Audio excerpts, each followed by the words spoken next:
Air India విమాన ప్రమాదంలో తాను ఎలా బయటపడ్డారో తెలిపిన విశ్వాస్. అహ్మదాబాద్లో జరిగిన ఘోర విమాన ప్రమాదం నుంచి అనుహాస్య తీరులో ప్రాణాలతో బయటపడ్డారు విశ్వాస్ కుమార్ రమేష్.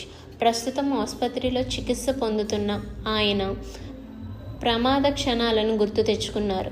విమానం కూలగానే తాను కూర్చున్న సీటు ఊడి పడిందని, అందువల్లే తాను బతికి బయటపడ్డానన్నారు. నేను విమానం నుంచి దూకలేదు. టేకాఫ్ అయిన కాసేపటికే విమానం ముక్కలైంది. నా సీటు విరిగిపోవడంతో దూరంగా ఎగిరిపడ్డా. అందుకే విమానంలో చెలరేగిన మంటలు నాకు అంటుకోలేదు అని విశ్వాస్ కుమార్ తెలిపారు. చికిత్స సమయంలో వైద్యులకు తెలిపారు. ఈ ప్రమాదంలో ఆయనకు శరీరంపై పలు చోట్ల గాయాలయ్యాయి. అంతా నా కళ్ళ ముందే జరిగింది. ఎలా బతికానో నాకే అర్థం కాలేదు. విమానం కింద పడగానే నేను కూడా చనిపోయానని అనుకున్నా. కళ్ళు తెరిచి చూసేసరికి హాస్టల్ భవనం పక్కన ఉన్నా. మెల్లగా నడుచుకుంటూ వెళ్ళా. మంటల దాడికి నా వెడమ చేతికి గాయమైంది అని విశ్వాస్ తెలిపారు.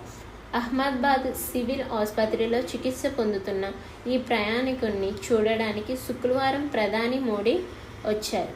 ఆరోగ్య పరిస్థితిని అడిగి తెలుసుకున్నారు. విశ్వేష్కు ఎలాంటి ప్రాణాపాయం లేదని వైద్యులు తెలిపారు.